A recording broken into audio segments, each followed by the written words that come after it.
नमस्कार दर्शकों, होली की आपको हार्दिक बधाइयाँ।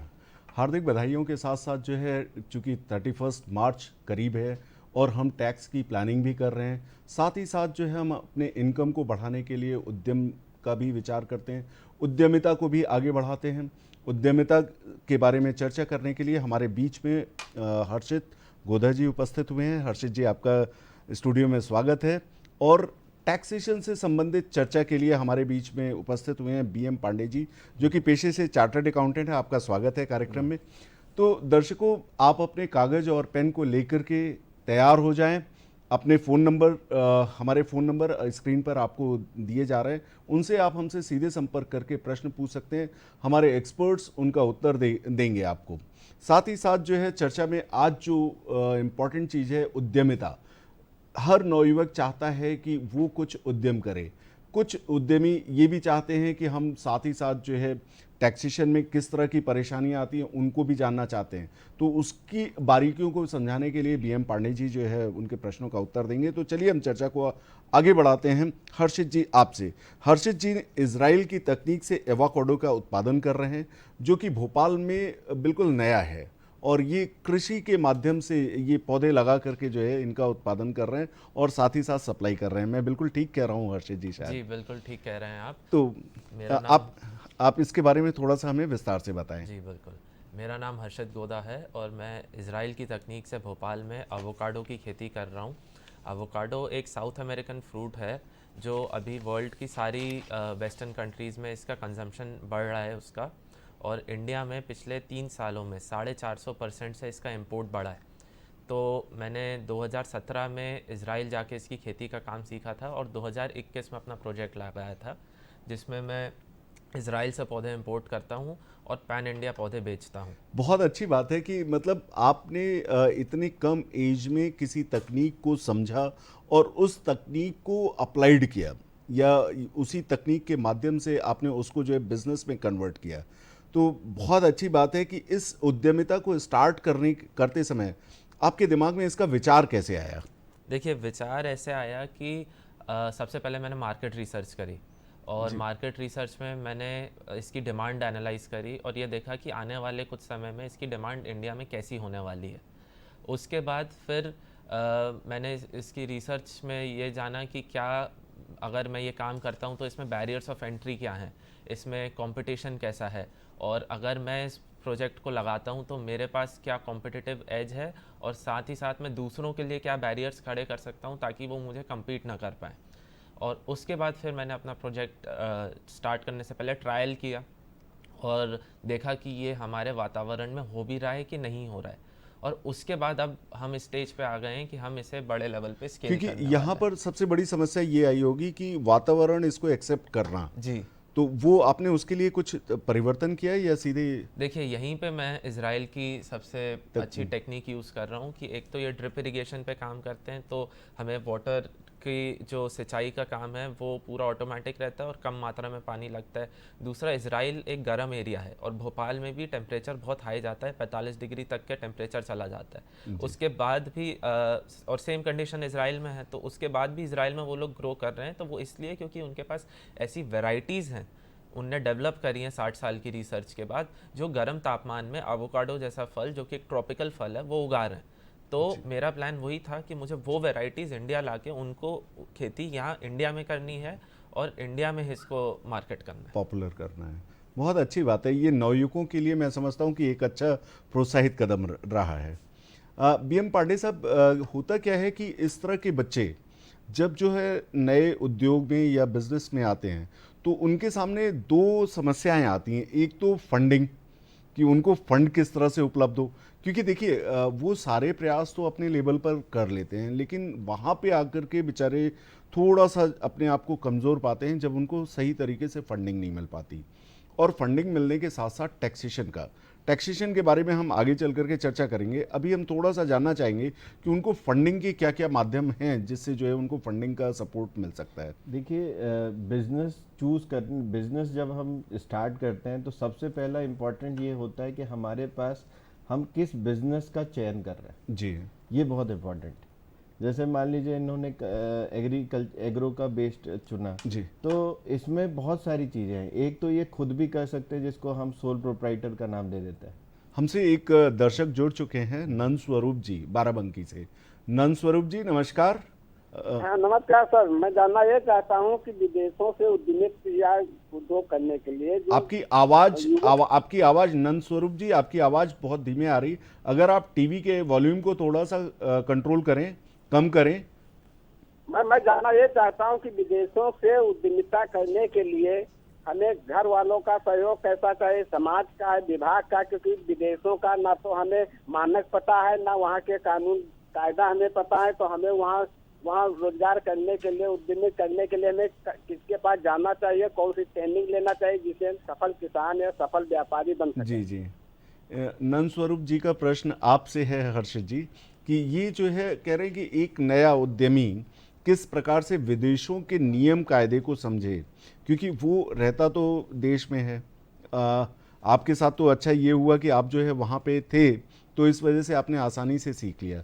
अगर यहाँ का कोई व्यक्ति इस तरह के उद्योग को लगाना चाहता है, तो वो किस प्रकार से उनके नियम कायदे कानून को समझे, और उसके बाद वहाँ की जलवायु वगैरह, जैसा आपने बताया कि यहाँ पर आकर के आपने उनकी टेक्नोलॉजी को अडॉप्ट किया, तो अब उसकी टेक्नोलॉजी इनके लिए कैसे समझी जा सकती है, या उसके बारे में एक्सपर्टीज़ ये कैसे लें? देखिए, सबसे पहले तो आप एक चीज़ समझें कि इंटरनेट के माध्यम से आप वर्ल्ड में सबसे कनेक्टेड हैं। ठीक, तो आप जैसे जब मैंने प्रोजेक्ट स्टार्ट किया था और मैं इज़राइल गया था, तो मैंने वहाँ पे अपना गोल बना लिया था कि मैं दिन के 10 किसानों को वहाँ ईमेल लिखूँगा और उनसे पूछूंगा कि क्या मैं आपके यहाँ के काम सीख सकता हूँ। तो काफ़ियों ने मना किया, कुछ ने पैसे चार्ज करने की बात करी, एक ने कह दिया हाँ। तो मैंने एक टिकट करके फिर मैं इज़राइल चला गया। तो ऐसे ही अगर आप गोल बनाएं और लोगों से बात करने की कोशिश करें एक तरीके से कि हमें आपका काम सीखना है, हम वो काम इंडिया में करना चाहते हैं और हम उसमें प्रोग्रेस करना चाहते हैं, तो हो सकता है वो आपकी हेल्प करते हैं। और अगर एक नहीं मना कर रहा है तो आप और ट्राई करके कम से कम 100 लोगों को अप्रोच करके ट्राई तो कीजिए। एग्जैक्टली, आप जो है हारे नहीं। सबसे मुख्य उद्देश्य आपके कहने का मैं जो समझ पा रहा हूं कि आपको हार नहीं मानना है, आपको निरंतर प्रयास करते रहना है। कोई ना कोई तो आपकी मदद जरूर करेगा। दुनिया में कुछ लोग ऐसे होते हैं जो दूसरों की मदद करके ही सुख पाते हैं, तो ऐसा कोई ना कोई आपको मिलेगा और जो है आपकी हेल्प करेगा। जी, तो मैं समझता हूँ नंद स्वरूप जी, आपको आपके प्रश्न का उत्तर मिल गया होगा। चलिए हम अपनी चर्चा को बीएम पांडे जी आगे बढ़ाते हैं। जैसा कि मैं पूछ रहा था कि टैक्सेशन और फंडिंग, ये दो मेजर इश्यूज आते हैं यंगस्टर को जब वो नया बिजनेस स्टार्ट करते हैं।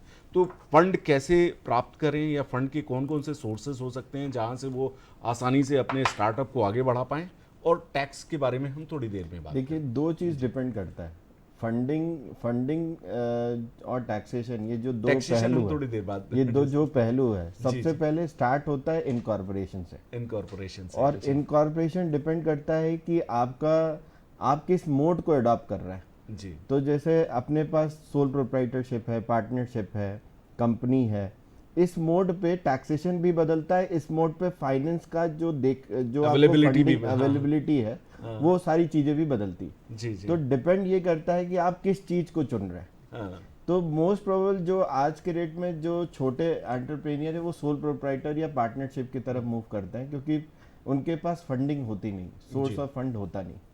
तो उस जगह पे हमारे पास कई सारे मिशन है, कई सारे प्रोग्राम्स हैं जिसके तहत आपको फंडिंग मिलती है। जैसे मुद्रा योजना है, मुद्रा के तहत आपको पैसा मिलता है। जी जी, है ना। फिर रोजगार योजना के तहत आपको पैसा मिलता है।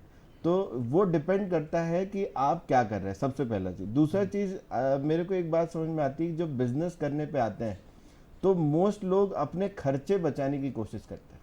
ये पहले से उनके अंदर में एक थ्रिफ्ट होता है। शुरुआत से एक मेंटालिटी होती है कि पैसे बचाने हैं हमारे। इंडिया में एक मेंटल टेंडेंसी भी है कि अगर हम कम खर्च करेंगे तो हमारा प्रॉफिट बढ़ जाएगा। तो वो सेविंग वाली मेंटालिटी है, और वो इन्वेस्टमेंट की तरफ मूव कर रहे हैं। तो डिपेंड ये करता है, वहां पे सबसे ज्यादा दिक्कत ये देखी जाती है कि आप एक कंसल्टेंट हायर नहीं करते। जी, तो मेरे को एक पर्सनल आपसे, मतलब आपके माध्यम से मैं ये जरूर कहना चाहूंगा कि आप कोई भी बिजनेस के बारे में सोचे, it's not about idea, idea important नहीं है। आइडिया तो मेरे को लगता है कि पूरे दिन भर में अगर हम 24 घंटे को अपने आप को देखें तो मेरे को एक चीज़ समझ में आता है कि हम ना जाने कितने आइडिया से बॉम्बार्ड है, हाँ, लेकिन it's all about execution. Execution. और एग्जीक्यूशन स्टार्ट ये होता है कि आप किस किस मोड को अडॉप्ट करते हैं। जी, वो सोल प्रोप्राइटर हो सकता है, वो पार्टनरशिप हो सकती है, वो कंपनी हो सकता है, पहला चीज़। दूसरा चीज़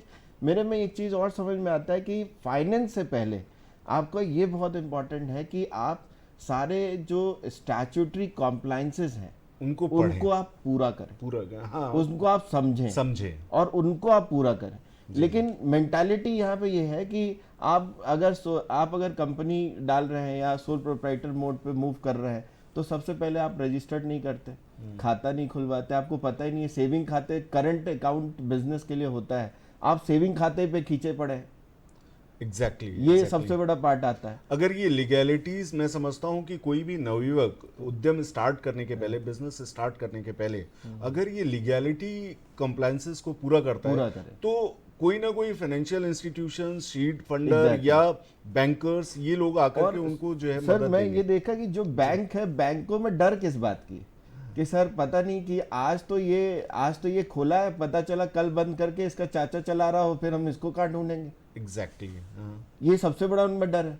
तो अगर आप रेगुलरिटीज को, जो अथॉरिटी की रेगुलरिटी है, जैसे जीएसटी टाइम पे भरना, इनकम टैक्स टाइम पे भरना, अगर आप इन चीज़ों को आप प्राथमिकता दे रहे हैं अपने जीवन में, इसको सही तरीके से ला रहे हैं, तो बैंक फाइनेंस करने को तैयार है। और इवन आज के रेट में अगर आप ध्यान से देखें तो कहीं ना कहीं हमारे जो सरकार है वो कहीं ना कहीं चीज़ों पे सपोर्ट कर रहा है, जी, फंडिंग हाँ, को लेके। बिल्कुल बिल्कुल सही बात है कि अगर ये सारी चीजें देखी जाए तो इंडिया में मैं समझता हूँ कि बड़ी आसानी से हर चीज का समाधान उपलब्ध है। उपलब्ध। बस प्रयास ये कर रहे हैं कि वो जो नॉर्म्स हैं, जो रूल्स रेगुलेशंस हैं, उनको फॉलो करने की जरूरत है। तो चलिए, अब मेरा अगला प्रश्न जो है हर्षित जी आपसे है कि अवोकाडो आपने जो है वहां पे देखा, समझा और यहाँ पे स्टार्ट किया, तो आपको किस तरह के हर्डल्स यहाँ पे फेस करने पड़े प्राइमा फेसी में? देखिए, सबसे बड़ा हर्डल था इसके रेगुलेशन समझना इम्पोर्ट का। मतलब बात कर रहे थे पांडे जी। जी बिल्कुल।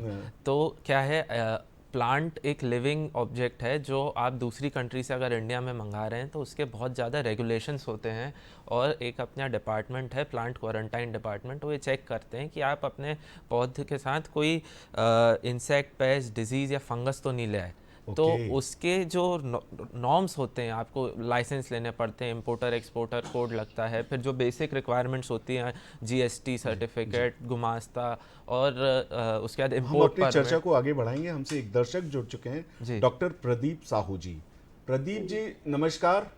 जी जी डॉक्टर साहब, सबसे पहले तो आप सभी को और दूरदर्शन परिवार के सभी सदस्यों को एडवांस में होली की हार्दिक शुभकामनाएं। धन्यवाद, आपको भी होली की खूब ढेर सारी बधाइयाँ।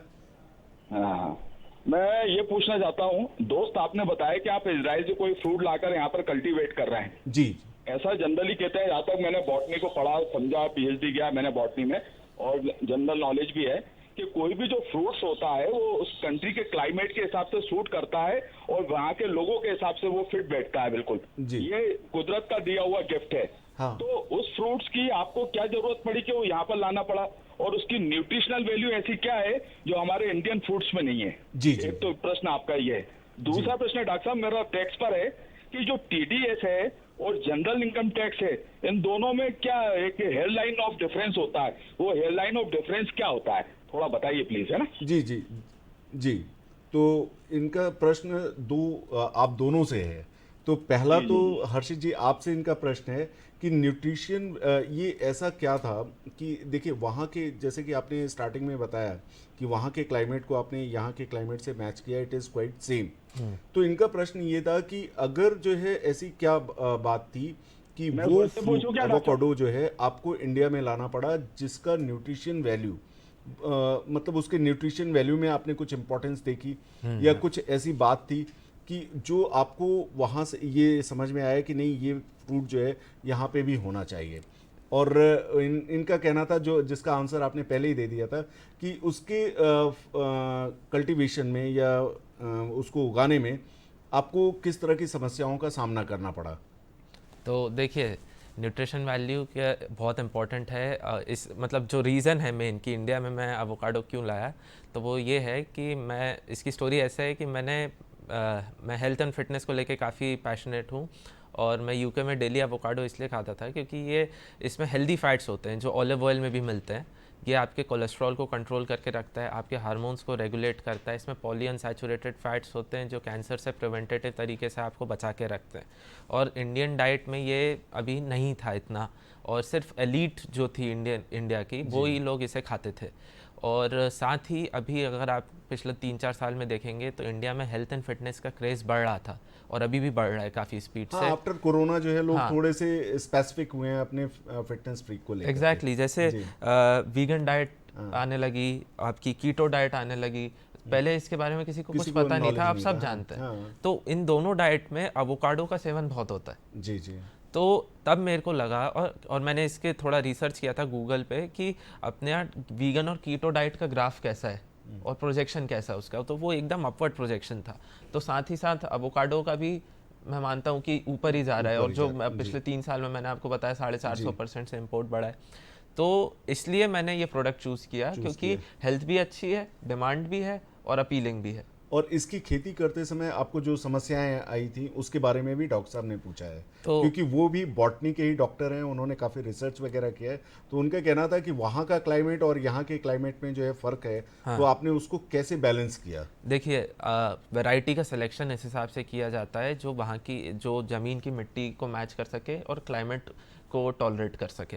तो इज़राइल में इनके पास बहुत सारी वैरायटीज़ हैं जो अलग अलग क्लाइमेटिक जोन्स के लिए सूटेबल हैं, और अलग अलग मिट्टियों के लिए वो रूट स्टॉक्स चलते हैं। तो सबसे पहले होता है रूट स्टॉक सिलेक्शन मिट्टी के लिए, और आपने जब रूट स्टॉक सेलेक्ट किया उसके बाद क्लाइमेट के हिसाब से आपको ऊपर जो वैरायटी लगती है ग्राफ्ट के ऊपर, वो वैरायटी का सिलेक्शन किया जाता है। फिर जो हाइब्रिड पौधा तैयार होता है वो पर्टिकुलर पौधा उस लैंड के लिए सूटेबल रहेगा। ओके, मैं समझता हूँ डॉक्टर साहब को अपने हर्षित जी से आंसर्स मिल चुके हैं। अब इनका प्रश्न जो है दूसरे आपसे था पांडे सर, कि जनरल टैक्स और इनकम टैक्स, अगर इस तरह के प्रोजेक्ट्स आते हैं या लोग जो है बच्चे लोग यहाँ पे स्टार्ट करते हैं, तो किस तरह से इनकम टैक्स और जनरल टैक्स में इनका जो है डिफरेंस होगा, या किस तरह से ये लोग जो है टैक्सेशन की स्कीम के अंदर या टैक्सेशन के लिटिगेशंस इनके ऊपर क्या एप्लीकेबल होंगे? सर, सबसे पहला चीज़ तो ये कि जनरल टैक्स और income tax is one and same thing, that is income tax. Okay. तो इस पे सबसे बड़ा पार्ट तो वही है कि हम लोग इसी पे डिस्कशन कर सकते हैं कि एक इनकम टैक्स है। हाँ। और सबसे बड़ा चीज़ वही मैं आपको बता रहा था कि जैसे सोल प्रोप्राइटर है तो उसमें इंडिविजुअल स्लैब रेट लगता है जी। इंडिविजुअल स्लैब रेट के बेसिस पर डिसाइड होता है। लेकिन ये क्योंकि एग्रीकल्चर इनकम है तो एग्रीकल्चर इनकम का जो कंप्यूटेशन है वो अलग तरीके से बनता है। वो हम लोग ये मान के चलते हैं कि इनकम टैक्स छूट है एग्रीकल्चर इनकम पे, तो ऐसा कुछ नहीं है। वो उनका कंप्यूटेशन अलग तरीके से होता है, वो इंडिविजुअल के बेसिस या सोल प्रोप्राइटर के बेसिस पे ऐसा ही होता है। ये पार्टनरशिप आप कह लीजिए, पार्टनरशिप पे इसी बेस पे होता है। लेकिन when it comes to company तो वहाँ वो कमर्शलाइजेशन पे आ जाता है जी। वहाँ कमर्शलाइजेशन पे फोकस होता है। तो कंपनी के टर्म पे अगर हम बात करें तो वो अगर 400 करोड़ तक हमारा अगर प्रॉफिट है और कंपनी अभी हाल फिलहाल में इनकॉर्पोरेट हुई है तो वहाँ 25% का टैक्सेशन है, और अगर 400 करोड़ के ऊपर चली जाती है नेट प्रॉफिट तो उस केस में फिर आपका 30% का टैक्सेशन कॉर्पोरेट टैक्स से लगता है। तो वो डायरेक्टली इनकम टैक्स का पार्ट है, वो पूरा इनकम टैक्स से लेना देना उसका। जी। तो मैं समझता हूँ डॉक्टर साहब को जो है अपने प्रश्नों का उत्तर दोनों एक्सपर्ट से मिल चुका है। अब हम अपनी चर्चा को आगे बढ़ाते हैं। तो हर्षित जी, आप अपना यहाँ पे एवोकाडो का बिजनेस स्टार्ट करते समय किस तरह की समस्याओं का सामना कर रहे थे, ये अपना चर्चा में बताएं। जी, वही मैं आपको बता रहा था। इसमें लाइसेंसेस और जो गवर्नमेंट के नॉर्म्स लगते हैं ये बहुत ज़्यादा डिफ़िकल्ट थे, और उसको फिगर आउट करना डिफ़िकल्ट था, क्योंकि कहीं पे स्पेशली एमपी में बहुत लोग बाहर से पौधे नहीं मंगाते तो किसी को प्रोसेस नहीं मालूम था। जी। तो वो जो प्रोसेस मेरे को फिगर आउट करना था, वो प्रोसेस ने मेरा फर्स्ट मतलब 2019 में मैंने कोशिश की थी पौधे मंगाने की, तो वो मैं इसीलिए नहीं मंगा पाया क्योंकि मैं इंपोर्ट परमिट टाइम पे नहीं ले पाया, और वहाँ पे जो इतना सा पौधा आना था वो बहुत बड़ा हो गया था, तो मेरी शिपिंग चार्जेस बहुत बढ़ गए थे। जी। फिर 2020 में कोविड हो गया दोनों कंट्रीज़ में, तो दोनों कंट्रीज़ में लॉकडाउन। फिर 2021 में मैंने जिस दिन मेरा कंसाइनमेंट आने वाला था उस दिन इजराइल में पॉलिटिकल अनरेस्ट हो गया और एयरपोर्ट बंद हो गया। फिर 1 महीना डिले हुआ और फाइनली जुलाई 2021 में मेरे पास पौधे आए। तो वो जो 2-2.5 साल थे जिसमें मेरे पास मैं प्रोजेक्ट स्टार्ट नहीं कर पा रहा था और मेरे मतलब उम्मीद थोड़ी सी हिल रही थी। हाँ, मतलब आप शेकी हुए। हाँ, तो वो बहुत टफ थे और वही सबसे ज़्यादा प्रॉब्लम्स थी प्रोजेक्ट स्टार्ट करने में। एक बार जब स्टार्ट हो गया तो फिर थोड़ा सा आपको पेश आ गया। ठीक है। तो अब इसमें जो प्रबंधन, वित्तीय प्रबंधन को लेकर के आप क्या सजेशन देंगे नए उद्यमियों को कि वो किस तरह से वित्तीय प्रबंधन करें जिससे उनके बिजनेस को बाद में प्रॉब्लम का सामना ना करना पड़े? मेरे को लगता है सर कि सबसे बड़ा जो दिक्कत मैं देख पा रहा हूँ उसमें एक सबसे बड़ा पार्ट दिक्कत मेरे को लगता है कि उनके पास प्रॉपर रिकॉर्ड नहीं होता। हाँ हाँ, उनकी प्रॉपर अकाउंटिंग अच्छी नहीं होती। ये सबसे बड़ा दिक्कत है आज के रेट में उद्यमी का। उनको पता कि उनका प्रॉफिट कब डिसाइड होता है, वो 31 मार्च के बाद जब उनको रिटर्न फाइलिंग की बात आती है तो उस समय उनको पता चलता है कि अच्छा मेरे को इतना रुपए प्रॉफिट हुआ है, अरे थोड़ा सा और कम कर देते सीए साहब, थोड़ा सा और चीज़ें देख लीजिए। तो मेरे को एक चीज़ लगता है कि वहाँ पे अगर वो शुरुआत से एक रिकॉर्ड बना कर चले और अपने फंड का प्रॉपर यूटिलाइजेशन करें तो मेरे को एक चीज़ समझ में आती है कि bank is ready to fund, bank तैयार है आपको पैसे देने को, लेकिन आप वो चीज़ पूरे रूल्स रेगुलेशन और चीज़ों को अगर आप फॉलो कर रहे हैं तब तैयार उनको क्या क्या मतलब जैसे आपका कहना है कि रूल्स और रेगुलेशन का फॉलो करें, तो जैसे वो रजिस्ट्रेशन कराएं जी, प्रॉपर जीएसटी में रजिस्ट्रेशन कराएं, उसका प्रॉपर मंथली रिटर्न फाइल करें। लेकिन पांडे सर दिक्कत यहाँ पे आती है इन बच्चों के साथ। देखिए अगर वो फाइनेंशियली इतने स्ट्रांग होते तो शायद मैं समझता हूँ कि अगर जीएसटी का रजिस्ट्रेशन करा लेते हैं, जीएसटी के इतना उनको प्रॉफिट नहीं हो पा रहा है तो जीएसटी का ऑडिट करना भी अपने आप में जो है हर महीने ऑडिट कराना। आपको ऑडिट नहीं कराना है, एक रिटर्न फाइल करना जी। Return and audit are two different things, दोनों अलग अलग चीजें। तो वहां पे उनके ऊपर फाइनेंशियल बर्डन एक तरीके से और बढ़ जाता है। देखिए सर आप अगर स्टार्ट कर रहे हैं तो बर्डन तो आपके पास पहले दिन से जी, बात तो सही कह रहे हैं पहले दिन से। अगर आप ये सोच के चल रहे हैं कि मैं ये आज पेड़ लगा रहा हूँ, जैसे सर ने बहुत मेहनत किया और वो सोच रहे हैं कि आज ये पेड़ लगा रहा हूँ कल ये मेरे को फल दे देगा, तो ये पॉसिबल नहीं है सर बिजनेस में। और ये बिजनेस की सबसे बड़ी दिक्कत ये भी है कि वो महत्वाकांक्षी बहुत। हाँ तो मतलब आप ये प्रिडिक्ट नहीं कर सकते, पहला चीज। दूसरा चीज सर आपको रूल्स रेगुलेशन फॉलो करने पड़ेंगे और it is for your benefit. Rules और रेगुलेशन में दिक्कत नहीं है, दिक्कत वहां पे ये आती है कि अभी वो युवक उद्यमिता की तरफ आगे बढ़ा है उसको। मेरे को एक चीज बताइए कि मैं एक छोटा सा बिजनेस डाला हूँ, उसके खर्चे सारे बियर कर रहा हूँ, मेरे पास स्टाफ है, मैं उसके खर्चे बियर कर रहा हूँ। और मेरे को एक चीज समझ में आता है कि आपको एक अच्छा अगर वित्तीय विशेषज्ञ या सीए अगर आपको 6,000 5,000 6,000 पर मंथ में बहुत अच्छा काम मिल जाएगा जी। तो जब आप एक प्यून को हायर कर सकते हैं 10,000 रुपए में, तो आप 6,000 रुपए किसी सीए को आप दे दे तो वो पूरा दशा ही बदल देगा आपका। मतलब तो दर्शकों यहाँ पे ध्यान रखें। मेरे को एक चीज समझ में आता है सर कि 6,000 इंटू 12 72,000 रुपए आपसे तो सिर्फ 72, और आप बिजनेस स्टार्ट कर रहे हैं, फर्स्ट डे तो आप प्रॉफिट एक्सपेक्ट कर ही नहीं सकते। नहीं कर सकते बिल्कुल आप बिजनेस, और 3 साल तो किसी बिजनेस में टाइम लगता है। हाँ, वो बीपी में आने में ही 3 साल का तो 3 साल तो लगता है सर। तो आप अगर बिजनेस कर रहे हैं, बिजनेस का पहला मतलब यही है कि सब्र जी, पेशेंस। पहला लेसन यही है कि पेशेंस पहला चीज। दूसरा चीज ये है कि आपका अगर कंसल्टेंट स्ट्रांग है, कंसल्टेंट अच्छा है, तो वो किसी भी एंगल पे लेके जा सकता है उसको। हाँ, मतलब आपको सहयोग देगा, आपको गिरने नहीं देगा, आपको संभालेगा, प्रॉपर चीजें सिस्टमैटिक रिकॉर्ड मेंटेन करेगा। और इसका बेनिफिट आपको कैसे होगा कि आपको पता चलता है कि 1 साल बीत गया और आपके खर्चे क्या थे तो कुछ पता ही नहीं खर्चे क्या। और खर्चे में अगर आप इंक्लूड करें, जैसे कई सारे लोग को आप सुने होंगे ऐसा बोलते हैं कि मेरा बच्चा 10 लाख रुपए दिए थे, 10 लाख डुबो दिया। ठीक है, तो 10 लाख क्या वो पूरा बिजनेस पे खर्च किया? कभी नहीं जी। वो शोर शराबा दिखावटी इस पे पूरा पैसा खर्च हो जाता है। तो आपको ये चीज पे एक कंसल्टेंट राय अगर आपको मिलती है तो वो 10 लाख रुपए जो आपने इन्वेस्ट किया है वो आगे चल के उसको यूटिलाइज किया जा सकता है। बिल्कुल सही बात है। दर्शकों इस बात पे ध्यान दीजिएगा कि जैसे हमारे एक्सपर्ट ने बताया कि एक कंसल्टेंट होना बहुत ज़रूरी है।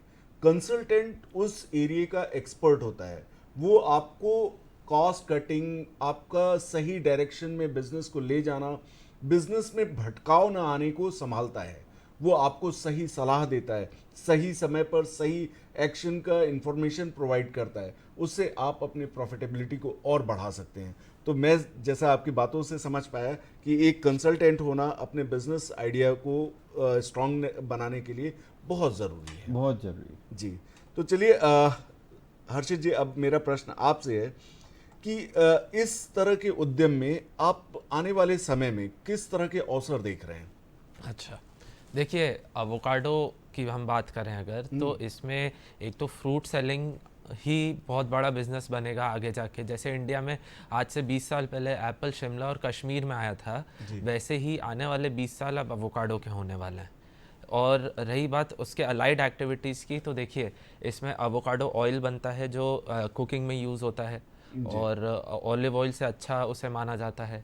दूसरा, एवोकाडो की एक चटनी बनती है जो मेक्सिकन डिश है, उसका नाम है गुआकामोली। तो वो साल्सा और मेक्सिकन फूड में बहुत यूज़ होती है और वो मतलब उसकी पैकिंग होके उसके मार्केट में आप बेच सकते हैं।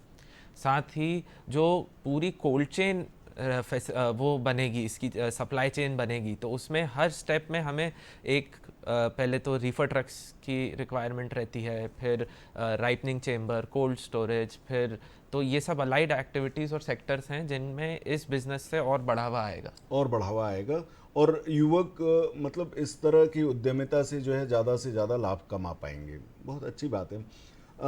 पांडे जी, जैसे कि अपन ने अभी उद्यमियों के लिए बात किया, चूँकि 31 मार्च करीब है, तो थोड़ा सा हमारे दर्शक टैक्सेशन को भी लेकर के जो है कुछ जागरूकता चाहेंगे आपसे कि टैक्स फाइल करते समय किस तरह की जागरूकता वो रखें। साथ ही साथ जो है एक दर्शक ने हमसे ईमेल के थ्रू जो है प्रश्न पूछा था, तो प्लीज़ आप उसके बारे में भी बताएं। सर, टैक्सेशन को फाइल करते समय हमको लगता है कि अब ज़्यादा दिन बचा नहीं, मुश्किल से 8 से 9 दिन बचे हुए हैं, 31 मार्च ख़त्म होने वाला है। तो बस ये चीज़ ज़रूर ध्यान रखें कि अपना एडवांस टैक्स जो है वो ज़रूर पे कर दें। जो मेरे को लगता है कि इनकम टैक्स रिटर्न फाइल करते समय वो पेनल्टी के तौर पे आपके पास आता है जी। वो आप जो 90% जो आपकी टैक्स लायबिलिटी उसको एटलीस्ट आप आज ही असेस करें और उसको आप पे करें, पहला चीज़। दूसरी बात ये है कि अब इन्वेस्टमेंट की अगर हम बात करें तो इन्वेस्टमेंट का कोई दौर नहीं, लेकिन मैं कुछ इन्वेस्टमेंट आपको बता देता हूँ जी जी। जिस कारण से आप अगले बार टैक्स की प्लानिंग कर सकते हैं। जैसे एक एनपीएस की बात करें, नेशनल पेंशन स्कीम, तो गवर्नमेंट एंटिटी को आज भी हम देख रहे हैं कि 1.5 लाख का ही वो जो एग्जम्पशन 80C का जो मिलता है 1.5 लाख का, वही वो क्लेम कर पा रहे हैं। लेकिन एक्चुअल में बताऊं तो गवर्नमेंट, चाहे वो सेंट्रल और स्टेट गवर्नमेंट हो, इन दोनों के लिए सबसे अच्छा पार्ट ये है कि उनका एग्जम्पशन 2 लाख पे बढ़ा दिया गया, क्योंकि उनका पैसा जो गवर्नमेंट प्रोविडेंट फंड में डाला जाता था, अब उनका पैसा नेशनल पेंशन स्कीम में डाला जाए भी 50,000 तो वो 50,000 रुपए की छूट और उनको मिल जाती, जो आप इस बार जरूर अपने डिडक्शन में क्लेम कर लें। जी जी, आप ये चीज क्लेम कर सकते हैं। दूसरी चीज ये है कि इन रेस्पेक्ट टू कई सारे लोग जो आपका सैलरी जो बनाते हैं, जैसे सीटीसी की हम बात करते हैं, कॉस्ट टू कंपनी की बात करते हैं, तो उसमें कई सारे अलाउंसेस होते हैं, परक्विजिट होता है। तो जब भी आप रिटर्न फाइल करें तो इन सब को भी आप क्लेम कर सकते हैं, डिडक्शन के तौर पे क्लेम कर सकते हैं।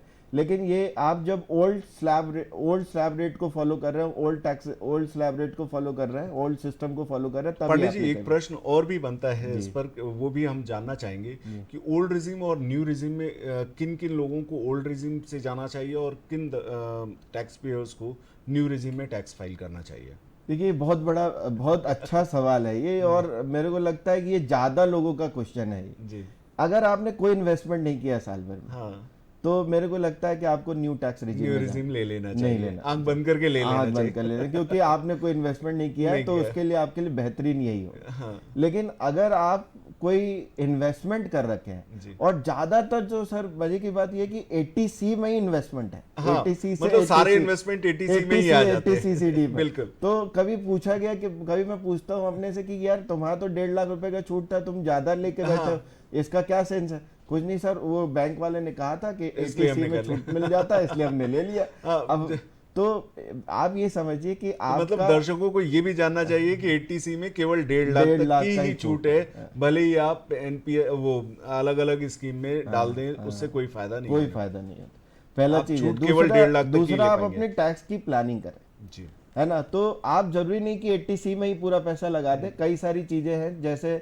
अच्छा, एक बात और है, लोगों के एक बड़ा मिथ है इस बात को, अगर आप इस बात पे ध्यान रखें कि जैसे आप होम लोन जब आप लेते हैं तो आपसे कहा जाता है कि 2 लाख रुपए तक आपका सेल्फ ऑक्युपाइड प्रॉपर्टी पे 2 लाख रुपए इंटरेस्ट का छूट मिलता छूट है। मिलेगा। लेकिन आप अगर उसको लेट आउट दिखा दें हाँ तो वो तो अनलिमिटेड है। हाँ तो वो बात, उन लोगों को ये बात पता नहीं। ओके तो आप अगर कोई प्रॉपर्टी रेंटल पे चला रहे हैं और वो सेल्फ रेंट पे चल रही है और उस पे अगर आपका लोन चल रहा है तो उस पे 2 लाख का छूट नहीं है। उसमें आप अनलिमिटेड जितना ब्याज भर रहे हैं, ब्याज दे रहे हैं वो पूरा उसका का आप पूरा जो है पूरा क्लेम कर सकते हैं। कर सकते हैं। तो वो चीज आप जरूर ध्यान रखें कि इस बार के टैक्सेशन में कि रिटर्न फाइल करते समय इन बातों का आप जरूर ध्यान रखें। जी कि मतलब आप उसे लेट आउट, अगर आप उसमें खुद नहीं रह रहे हैं और किराए से दे करके रखा है तो आप उसमें अधिकतम ब्याज तक जो है। देखिए सर, मैंने आपसे पहले समय में कहा कि आज का जो युद्ध है या आज का जो माहौल है उसमें वो रेगुलेटरी अथॉरिटी से बचना चाहते हैं। तो वो क्या करते हैं, लेट आउट की इनकम दिखाते नहीं, और वो उस कारण से वो टैक्स में अधिक छूट नहीं ले पाते हैं। तो अगर आप सही वे में चलें, सही वे में प्लान्ड वे में चले तो सरकार ने आपको बहुत जगह पे छूट दे रखी। हाँ, बहुत प्लानिंग और कर आप सकते हैं, अधिक से अधिक लाभ भी ले सकते हैं। अगर अगर आपने सारे नियम कायदे कानून का पालन किया है तो दर्शकों आपको ज्यादा लाभ भी मिल सकता है, ज्यादा छूट भी मिल सकती है, दोनों बातें और हैं। दूसरी चीज, किसी भी हालत में अगर आपकी इनकम 2.5 लाख रुपए से ज्यादा है, हमको तो कहते हैं कि अगर आपकी 60,000 भी है और आपका उम्र 18 साल से ऊपर है तो रिटर्न फाइल जरूर करिए। हाँ ये इनसे आपको सिर्फ 500,000 रुपए लगता है। इसमें आपको मतलब आने वाले समय में बहुत बड़ी पॉसिबिलिटी क्रिएट हो सकती है। और जो फाइनेंस की दिक्कत है वो उन्हीं के साथ दिक्कत है जिनके पास कॉन्सिक्वेंटली 3 साल से रिटर्न नहीं है या अपने आय का कोई रिकॉर्ड नहीं है। तो बैंकर्स या फाइनेंशियल इंस्टीट्यूशन ये नहीं डिसाइड कर पाते कि आपकी आय क्या है जिसके आधार पर हम आपको लोन दें। और दूसरी चीज, पैसे को छुपाए नहीं, टैक्स प्रॉपर पे करें, क्योंकि टैक्स पे करने से आपको आने वाले समय में लोन मिलने की संभावना बढ़ जाती है। और तो उद्यमी को मैं ये बात जरूर कहूंगा, जो उद्यमी के रेस्पेक्ट में सोच रहे हैं कि 2 पैसा बचाने के चक्कर में आप बहुत बड़ा अपने आने वाला फ्यूचर नुकसान कर रहे हैं। क्योंकि अगर आपको फाइनेंशियली सपोर्ट मिल जाता है, फंडिंग हो जाती है, तो आपकी अवसर और बढ़ जाता है। बिल्कुल सही बात है। तो चलिए अब हर्षित जी से हम ये जानना चाहेंगे कि एवोकाडो को इंडिया में लाने के बाद आपने किस तरह के चैलेंजेस फेस किए? देखिए, एवोकाडो सबसे बड़ा जो चैलेंज आज भी पूरी इंडस्ट्री को है एवोकाडो की इंडिया में, वो है कि आप इजराइल से या दूसरी कंट्री से पौधा तो मंगा सकते हैं। जी जी। और क्या होता है कि हम वो पौधे की कॉस्ट डॉलर में बेयर कर रहे हैं। ओके। ठीक। और फिर वो पौधा आता है, हम उसे ग्रो करते हैं, फिर हम उसे बड़ा करके हम उसे बेचते हैं, तो वो कॉस्ट पूरी कस्टमर को बेयर करनी पड़ती है। हाँ, क्योंकि कहीं ना कहीं अगर आपने एज अ बिजनेसमैन उसमें कॉस्ट लगाया है, हाँ, तो आप वो कॉस्ट रियलाइज तो करेंगे। हाँ, जी। अब क्या है, ये इससे काफ़ी महंगा, क्योंकि इजराइल में पौधा बना के बेचना और यहाँ पे परचेस करना मेरे को महंगा पड़ता है। अब इसका दूसरा एक तरीका ये था कि हम इजराइल से एवोकाडो के सीड मंगा लें। अब सीड क्या है, हर कोई सा एवोकाडो का सीड काम का नहीं होता है। हमें स्पेसिफिक वैरायटी का स्पेसिफिक रूट स्टॉक सीड चाहिए रहता है, जो अभी इंडिया में है ही नहीं, क्योंकि इंडिया में एवोकाडो था नहीं, तो ना किसी ने रिसर्च करी, ना किसी ने रूट स्टॉक बनाया, ना किसी को कुछ पता है। तो इसलिए हमें एक सीड अगर मिल जाता तो फिर हम बल्क में उसे मंगा सकते हैं। बल्क में हम उसे ग्रो कर सकते हैं। शिपिंग चार्जेस भी बहुत नॉमिनल होते हैं, कॉस्टिंग कम हो जाएगी, कॉस्टिंग 1/4 हो जाती है परचेस की। तो वही बेनिफिट मैं अपने कस्टमर को भी आगे दे सकता हूँ। लेकिन इंडिया में क्या है, जो आप आइटम इंपोर्ट कर सकते हैं, प्लांट मटेरियल, वो एक लॉ में डिफाइंड है, प्लांट क्वारंटाइन ऑर्डर 2015 जी। उसमें आप एवोकाडो के प्लांट्स, एवोकाडो फ्रूट और भी जितने चीज़ें हैं, मतलब एप्पल और जो भी अलग अलग फ्रूट्स और प्लांट्स हैं, वो मंगाने की उसकी लिस्ट है जी। उसमें सीड का मेंशन ही नहीं है। और हर इसमें क्या एक प्रोसीजर होता है, पेस्ट रिस्क एनालिसिस, उससे हर साल गवर्नमेंट आइटम ऐड कर सकती है। अब मैंने कोशिश करी थी ऐड करवाने की, लेकिन अब वो नहीं हुआ, वो 2021 से वो फाइल अटकी हुई है। तो अगर वो सबसे बड़ा एक चोक पॉइंट है हमारी इंडस्ट्री का कि अगर सीड का इंपोर्ट अलाउ कर देती है तो जहां हम 5-10 हज़ार पौधे साल के बेच पा रहे हैं वहां हम 50-50 हज़ार पौधे बेच पाएंगे। बहुत। तो मतलब मैं समझता हूँ कि वो एक क्रांतिकारी परिवर्तन हो जाएगा एवोकाडो की खेती में। अच्छा, अब एक प्रॉब्लम ये है पांडे सर कि लोग जो है पर्सनल टैक्सेशन जब करते हैं तो वहाँ पे बहुत सारा कुछ जो है खुद से ही करने लगते हैं। तो जैसा कि आपने कहा कि आप एक कंसल्टेंट हायर करें तो वो जो है इंडिविजुअल व्यक्ति भी वहाँ पे बचता है, तो वो क्या करता है खुद से ही टैक्सेशन फाइलिंग कर लेता है। तो उनके सामने उनको ज्ञान तो मान लीजिए गूगल ज्ञान मिल गया या और भी कहीं से उन्होंने सर्चिंग करके थोड़ा बहुत ज्ञान ले लिया, उसके बेसिस पर वो जो है अपना काम कर लेते हैं। तो ऐसे व्यक्तियों के सामने भविष्य में किस तरह की समस्याएं आ सकती हैं? देखिए सर, सबसे पहला बात तो ये है कि मेरे को तो अच्छा लगता है कि कोई फाइलिंग कर रहा है। हाँ। बहुत अच्छी चीज़ है कि तुम कुछ सीख रहे हो, लेकिन आप जो एक आदमी का एक्सपीरियंस फाइनेंस को लेके और एक गूगल ज्ञान, इसको आप कंपेयर नहीं कर सकते सर जी। जो आदमी फाइलिंग करेगा, जो कंसल्टेंट फाइलिंग करेगा, वो आने वाला फ्यूचर को देखकर फाइलिंग करेगा। जी जी। और आप जो फाइलिंग करेंगे वो टैक्स सेविंग को देख के फाइलिंग करेंगे। तो दोनों का आसमान जमीन का डिफरेंस है सर जी। तो मेरा अगर ये पार्ट है कि आप अगर सक्षम हैं तो, और सक्षम है तो मेरे को पर्सनली ये बात लगता है कि आप, मेरे को लगता है कि कोई बेटर है कि आप कोई एक अच्छा व्यक्ति हायर कर लें और वो आदमी आपकी फाइलिंग कर दे, तो जिससे भविष्य में आने वाली परेशानियां कुछ नहीं होती सर। मेरे को एक चीज समझ में आता है कि अगर कोई आदमी, जैसे मेरे पास कोई रिटर्न आया तो मैं उसको इस वे में नहीं देखता हूँ कि उसकी मैं कहाँ पैसा बचा सकता हूँ, मैं उस वे में देखता हूँ कि मैं उसका आने वाला फ्यूचर कैसे संभाल सकते हैं। बिल्कुल सही। तो ये दोनों में बहुत बड़ा डिफरेंस है। बहुत डिफरेंस। और आप देखिए दो, यहाँ पे ये बात हो गई कि इलाज तो घरेलू भी है, इलाज डॉक्टर के पास जाने पास भी है, लेकिन डॉक्टर जो देखेगा वो डिफरेंट एंगल से देखेगा। और घरेलू वाला जो इलाज होगा वो आपको थोड़े देर के रिलीफ दे सकता है, लेकिन लॉन्ग टर्म रिलीफ आपको नहीं दे सकता। परमानेंट रिलीफ तो आपको नहीं, या हो सकता है उस इलाज से कुछ साइड इफेक्ट हो सकता है कि कोई दूसरी अंग उससे इफेक्ट हो रही हो, हाँ, प्रॉब्लम क्रिएट हो रही हो। बिल्कुल सही बात तो मेरे को एक चीज लगता है कि इट्स बेटर कि आप एक एक्सपर्टाइज हायर करिए जी और एक्सपर्टाइज पे काम करिए। हर्षित जी, आप मुझे तो बहुत ज़्यादा इंटरेस्ट आ रहा है क्योंकि हेल्थ और वेल्थ दोनों जो है निवेश के एक माध्यम है जहाँ पे हमें बराबर निवेश करना चाहिए। और जैसा कि आपने स्टार्टिंग में कहा कि एवोकाडो के सेवन से जो है फिटनेस फ्रीक वाले लोग जो है इसको ज़्यादा यूज़ करते हैं, तो इसमें किस तरह के हेल्थ बेनिफिट्स हैं वो थोड़ा विस्तार से बताएं आप। देखिए, सबसे ज़्यादा तो इसमें पॉलीअनसैचुरेटेड फैट्स होते हैं जी, जो कि बॉडी में आपके जो हार्मोन्स होते हैं टेस्टोस्टेरोन और एस्ट्रोजन, इन दोनों को बैलेंस में रखते हैं। इनके डिसबैलेंस से बहुत सारी प्रॉब्लम्स आ सकती हैं। फैट गेन, एस्ट्रोजन का, अगर एस्ट्रोजन ज़्यादा राइज हो जाता है तो फैट गेन होता है। अगर आपका इम्बैलेंस है तो फिर थायराइड की प्रॉब्लम्स आ सकती हैं, ओबेसिटी, इन्फ्लेमेशन। तो ये सब जो है ये एवोकाडो से होता है, मतलब बचा सकते हैं आप इससे।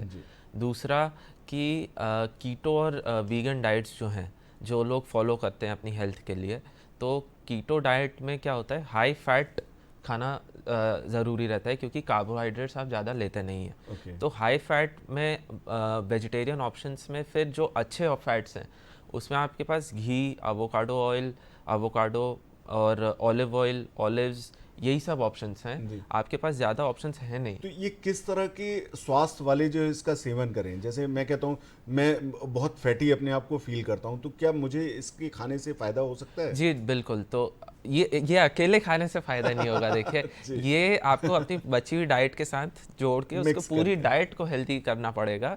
तो आपकी डाइट में प्रोटीन भी होना चाहिए, कार्ब्स भी होने चाहिए, फैट्स भी होना चाहिए। फैट्स का सोर्स आप एवोकाडो रखिए, ना कि फ्रेंच फ्राइज या ना कि मतलब तली पूड़ी या उस टाइप का खाना, उसको रिप्लेस करना पड़ेगा। तो सोर्स बदलिए, और जो होल फूड्स हैं वो उसमें अगर आप खाएंगे तो फिर वो आपका पूरी हेल्थ अच्छी रहेगी। तो फैट्स आप एवोकाडो से लीजिए, कार्बोहाइड्रेट्स आप रोटी और चावल इस टाइप की चीज़ से लीजिए, प्रोटीन आप जो भी वेजिटेरियन या नॉन वेजिटेरियन सोर्स है आपका प्रोटीन का, आप उससे लीजिए।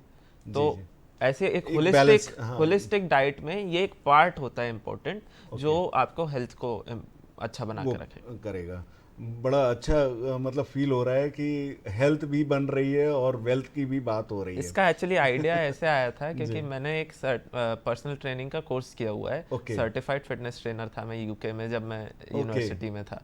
तो इसके बारे में मैंने बहुत पढ़ा था, डाइट और अच्छा, फिटनेस इस के वजह बारे से में। तो उससे फिर दिमाग फिटनेस में गया, फिटनेस से डाइट, डाइट से फिर एवोकाडो, एवोकाडो से फार्मिंग, और फार्मिंग से फिर अब यहाँ के बिजनेस। बिजनेस सही बात है इसमें कि कुछ चीजें ऐड करना जी चाहूँगा जी सर, प्लीज प्लीज। कि सर बहुत अच्छी बात कह रहे हैं, और आज का जमाना आप जो है हाँ। दुनिया एक ऑर्गेनिक की तरफ मूव कर रही है, जिसको हम देसी कहते थे, जी हाँ, है ना। बिल्कुल तो सही एक कह रहे हैं। समय में अपन उसको देसी कहा कहते थे, आज देखिए ये पूरा चीज जो अपन स्विच कर रहे हैं हाँ, वो पूरी ऑर्गेनिक के नाम से ऑर्गेनिक की तरफ स्विच कर रहे हैं, स्विच कर रहे हैं। हैं। हाँ, क्योंकि फर्टिलाइजर्स जो होते थे, पेस्टिसाइड्स वगैरह, उन सब से बच करके ऑर्गेनिक फार्मिंग की गई, और अब पहले वही होता था, अब हम वापस यू टर्न लेकर के वापस वहीं जा रहे वापस वही हैं। बहुत अच्छी बात है। तो टैक्सेशन, एक इलेक्ट्रिकल व्हीकल्स का अभी जैसे फैशन आ रहा है, या लोग जो है इलेक्ट्रिकल व्हीकल्स पे शिफ्ट हो रहे हैं, तो वहाँ पे टैक्स में क्या बेनिफिट है, उसके बारे में भी थोड़ा सा हमारे दर्शकों को बताएं कि जिन लोगों ने इलेक्ट्रिकल व्हीकल्स लेकर के रखे हैं, टैक्स फाइलिंग के समय पर उसको किस तरह से मेंशन करने पे उन्हें लाभ मिल बहुत सके। अच्छा क्वेश्चन है सर। मैं आपको बताऊं कि सरकार इसी पे इनिशिएटिव ले रही है, जी जी। और अगर आप ध्यान से देखें इस पार्ट को, तो सरकार ने कहा है कि जो इंटरेस्ट लगता है जी। व्हीकल पे, वो भी आपको टैक्स में छूट मिलेगा, ओके।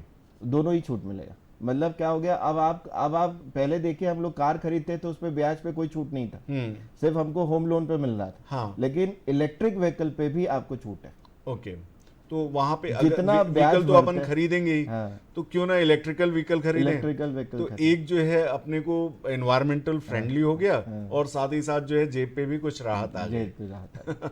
बहुत अच्छी बात है। तो अब एक हर्षित जी, प्रश्न मेरा आपसे है कि एवोकाडो की डिमांड बढ़ाने के लिए, या मैं कहता हूं कि एक उद्यमी, एक बिजनेसमैन अपने प्रोडक्ट की डिमांड को समय समय पर बढ़ाना चाहता है, जिससे जो है उसके बिजनेस में प्रॉफिट वॉल्यूम जो है बढ़े, है ना। तो आप इस तरह की चीज़ों, प्रॉफिट वॉल्यूम को बढ़ाने के लिए क्या कर रहे हैं? देखिए, ये बहुत अच्छा क्वेश्चन है, और मैंने वैसे आपको बताया था, मैंने यूके से पढ़ाई की थी, तो मेरा जो बीबीए था उसमें मेरा स्पेशलाइजेशन था मार्केटिंग में जी। और मार्केटिंग में आज अब इंटरनेट की वजह से, डिजिटल माध्यम से मार्केटिंग बहुत आसान हो गई है हर किसी को करने के लिए। तो देखिए, अगर आपका प्रोडक्ट जैसे एवोकाडो है, तो इसका मैं सोशल मीडिया मार्केटिंग बहुत करता हूँ। आप ऑर्गेनिक कंटेंट भी बना सकते हैं, जो आप खुद के अपने चैनल्स के थ्रू पुश कर सकते हैं। आप दूसरे लोगों को अप्रोच करके उनको, ऑडियंस को आप वो दिखा सकते हैं कि हमारा प्रोडक्ट है, फिर उनकी ऑडियंस उनके थ्रू आपसे परचेस करेंगी। ये ऑनलाइन तरीका हो गया। फिर अब ये ऑर्गेनिक हो गया। अब हम बात करें पेड तरीके की, तो पेड में क्या है, आजकल गूगल, फेसबुक, यूट्यूब, जितने भी सोशल मीडिया चैनल्स हैं, इनको आप पैसे दे सकते हैं आपका वीडियो ऊपर टॉप पे दिखाने के और ज़्यादा फ्रीक्वेंटली लोगों को दिखाने के लिए। तो और उसका कोई बहुत ज़्यादा चार्ज नहीं लगता है, मतलब डिपेंडिंग ऑन आपकी इंडस्ट्री और ऑडियंस पे और कंटेंट पे 50 से 60 रुपये आपका पर वीडियो या पर फोटो या पर रील आपका लगेगा, और उससे आप ज़्यादा लोगों को अप्रोच कर पाएंगे। तो अब आप देखिए, जैसे मेरा बिजनेस तो थोड़ा सा एग्रीकल्चर से रिलेटेड है, बट किसी और का बिजनेस है, उसको कोई प्रोडक्ट लॉन्च करना है मार्केट में, और उसको क्या करना है, इतना आसान हो गया है काम। उसको एक वेबसाइट बनानी है, उसको प्रोडक्ट के थोड़े से सैम्पल्स रखने हैं, और उसको इंटरनेट पे, इंस्टाग्राम पे एड्स चला के टेस्ट करना है कि उसके ऐड का खर्चा कितना आ रहा है, उसकी कॉस्टिंग कितनी आ रही है, और क्या बेचने के बाद उसको एक सिग्निफिकेंट प्रॉफिट मिल रहा है क्या। वो ये बहुत कम सैंपल्स में और बहुत कम अमाउंट में, 10-15 हज़ार रुपए में वो ये ट्राई कर सकता है अपना बिजनेस आइडिया। और ट्राई कर लिया, उसके बाद उसके पास रिजल्ट आ गए, उसको पता है कि अब इसको आगे क्या स्टेप लेना है, उसको बढ़ाना है, उसको कम करना है, या कुछ और प्रोडक्ट पे काम करना है। तो मार्केटिंग सीखें आप, यूट्यूब पे आप मार्केटिंग का, मतलब बहुत सारे वीडियोस हैं लोगों के, आपको काफ़ी कुछ नॉलेज मिल जाएगी। तो मार्केटिंग सबसे इम्पोर्टेंट है। बहुत अच्छी बात है कि मतलब दर्शकों, आप देखिए कि अगर आप अपने प्रोडक्ट को मार्केट में पॉपुलर बनाना चाहते हैं तो इस तरह की आधुनिकता की तरफ आपको बढ़ना चाहिए। कई बार क्या रहता है कि प्रोडक्ट की इस तरह के आधुनिक उपकरणों का यूज़ न करने की वजह से आप पीछे रह जाते हैं और आपका प्रोडक्ट पॉपुलर नहीं हो पाता। फिर बिजनेस में उस तरह का रेवेन्यू जो आपकी एक्सपेक्टेशन रहती है, उस तरह का रेवेन्यू जनरेट न होने की वजह से हम उतना प्रॉफिट अचीव नहीं कर पाते जो हम सोच करके चले थे। चलिए, बहुत अच्छी बात है। हम जो है थोड़ा थोड़ा टैक्स के बारे में भी डिस्कस करते जाएं, क्योंकि एक तरफ से आपके आइडियाज़ से तो बिज़नेस की इनकम बढ़ रही है, दूसरी तरफ हमें जो है उस पर टैक्स की लायबिलिटी क्या हो रही है उसके बारे में भी चर्चा करते रहना चाहिए। एक बड़ी विडंबना आती है कि कई बार हम कई ऐसे सोर्सेज होते हैं, जैसे मान लीजिए एक व्यक्ति है, वो जो है कुछ काम कर रहा है, एक डायरेक्ट इनकम हो गई, और कुछ अलग अलग काम भी वो कर रहा है, उससे इनडायरेक्ट इनकम हो गई जहाँ पर उसका टीडीएस कट रहा है, लेकिन वो पूरे उन सोर्सेस का हिसाब नहीं रख पाता। तो क्या कोई ऐसा माध्यम है कि जहाँ से उसको ये पूरा पता चल जाए कि मेरी पूरी आय या उस पर कटा हुआ टीडीएस कितना है और उसके अकॉर्डिंगली वो स्टेप ले सके? ये बहुत अच्छा क्वेश्चन आपने पूछा सर। मैं आपको बताना चाहता हूँ, जी जी, ये जो आपने आपने एक क्वेश्चन पूछा था मेरे से कि अपने से फाइल करने में और एक एक्सपर्ट से फाइल करने में क्या डिफरेंस है। जी जी जी, तो ये जो क्वेश्चन है वो उसके लिए सटीक आंसर है सर। जी हाँ, मेरे को लगता है कि आप जब 26 AS देखते हैं या एनुअल इंफॉर्मेशन स्टेटमेंट होता है, AIS एक स्टेटमेंट होता है, उससे आप अगर निकालते हैं तो उससे आपको सारी डिटेल मिल जाती है कि कहाँ कहाँ किस जगह से आपकी इनकम का सोर्स है, और वो इनकम आपके इनकम टैक्स के पोर्टल में दिख रहा हो। जी। आपको तो ये पता होता है मैं सैलरीड वाला हूँ, मैंने इतना कमाया है, मेरे को इतने पे टैक्स देना है, लेकिन आपको ये नहीं पता होता है कि जो दूसरे सोर्सेज है, अब सरकार को उस बारे में भी पता होता है, और ये डिस्क्लोजर करना कहीं TDS TCS के नाम पे कंपलसरी हो जाता है। जैसे आप कार खरीदिए, 10 लाख के ऊपर कार पे TCS लग रहा है, तो वो सारी चीजें, कई सारी चीजें पता नहीं होता।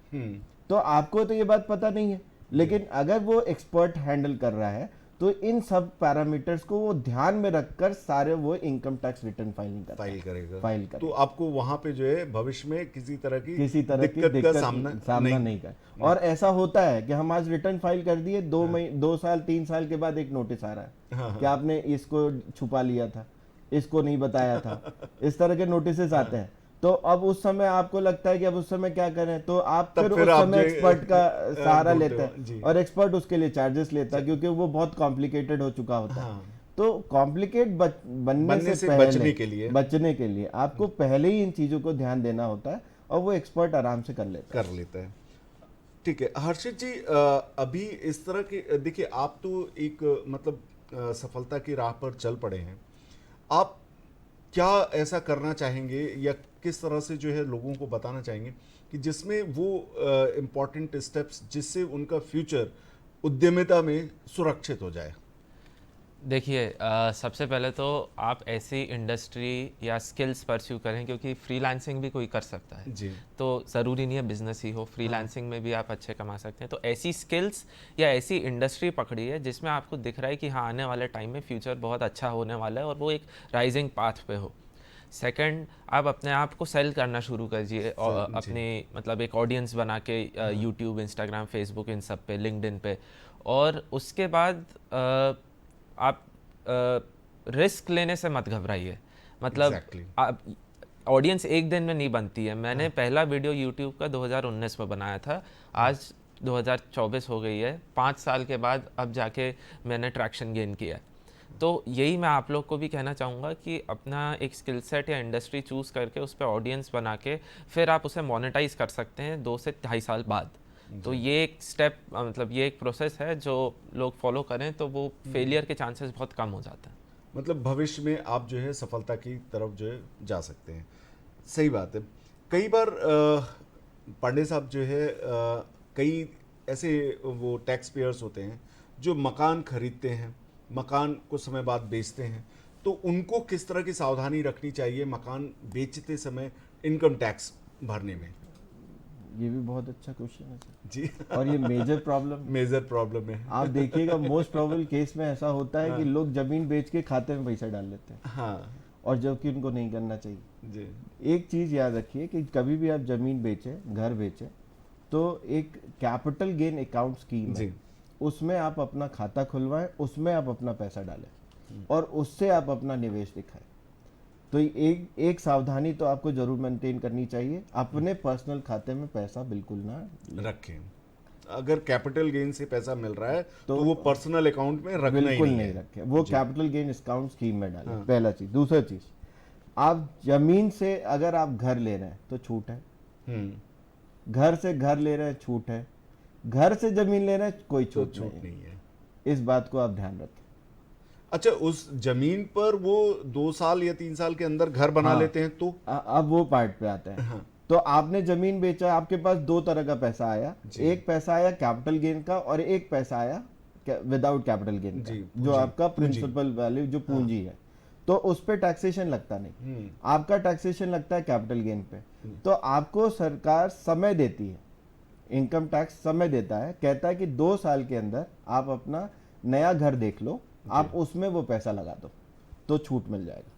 दूसरा आपको देती है कि 3 साल में आप अपना नया घर कंस्ट्रक्ट कर लो, ओके, उसमें भी छूट देती बना बनाया घर अगर खरीद लेते हो तो 2 साल तक जो है ये चीज अलाउड है। और अगर आप घर बनाने जाते हो तो 3 साल के अंदर का समय देती है कि आप 3 साल में घर बना लो। तो अगर 3 साल में आप घर बना लेते हैं तो अगर यही घर जो है किसी बिल्डर से बनवा करके लेती है तो कोई दिक्कत नहीं, वो घर बनाया है आप नहीं, जैसे मान लीजिए हमने एक बुकिंग चल रहा है और घर कंस्ट्रक्ट हो रहा है, बिल्डर घर बना रहा है, हमने उसकी बुकिंग कर दी, कोई तो वो क्या माना जाएगा? वो डिपेंड करता है सर, आपने बिल्डर से जमीन खरीदी है या बिल्डर से घर खरीदा। अगर बिल्डर से घर खरीदता है तो घर ही खरीद लिया ना। नहीं, बना बनाया अगर खरीद लिया तो? आपने घर ही खरीद लिया और पैसा उसमें लगा दिया तो वो एग्जम्प्ट है। ओके, वो एग्जम्प्ट है, कोई दिक्कत नहीं, उसमें छूट मिल जाता तो है। क्या वो छूट 3 साल तक अलाउड रहेगी? नहीं, बात वही पे मैं बता रहा हूं। 2 चीजें हैं, आप अगर घर, आपका जो एग्रीमेंट का डेट है उस दिन तो घर बने बनाए पे, जैसे आप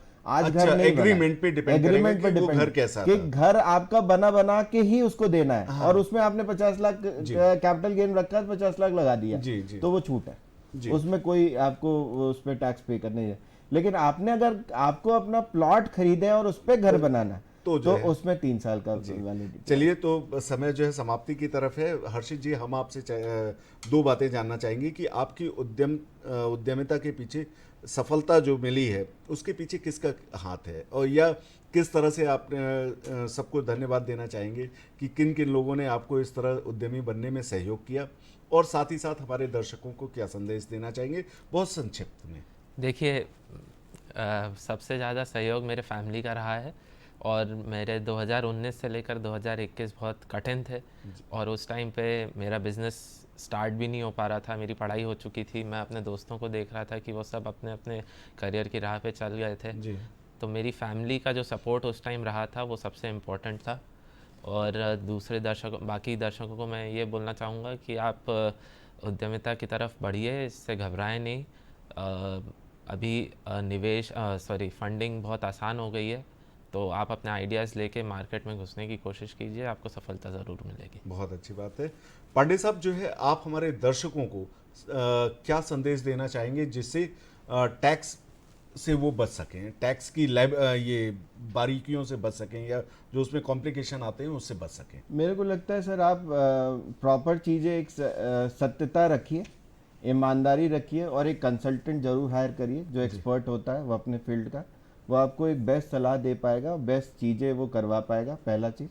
दूसरा चीज़, अगर आप उद्यमी की तरफ बढ़ रहे हैं तो मैं आपसे ये बात जरूर कहूँगा कि सबसे पहले ये जरूर डिसाइड करिए कि आपको किस वे में बिजनेस करना है जी। ये बहुत इंपॉर्टेंट है, क्योंकि इसी पे पूरा फाइनेंस टिका है, इसी पे पूरा टैक्सेशन टिका है जी जी। दूसरी बात ये कि कोई भी रेगुलेटरी अथॉरिटी से बचिए नहीं, उसको पूरा करिए, पूरे रूल्स एंड रेगुलेशन के साथ रखिए।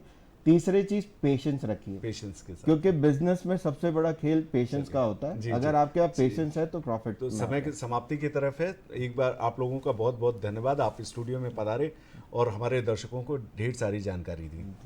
तो दर्शकों, इस प्रकार से आपने देखा कि हमारे एक्सपर्ट्स ने किस तरह से उद्यमिता की तरफ आगे बढ़ने का कहा, लेकिन साथ में लीगैलिटीज़ को जरूर फॉलो करिए और उसे जो है पूरा करने की कोशिश करिए, जिससे हर तरीके से आपको सब लोग मदद कर सकें आगे बढ़ने में। अगले सप्ताह में फिर हम मिलेंगे आपके साथ नए टॉपिक पर चर्चा करने के लिए। धन्यवाद, नमस्कार।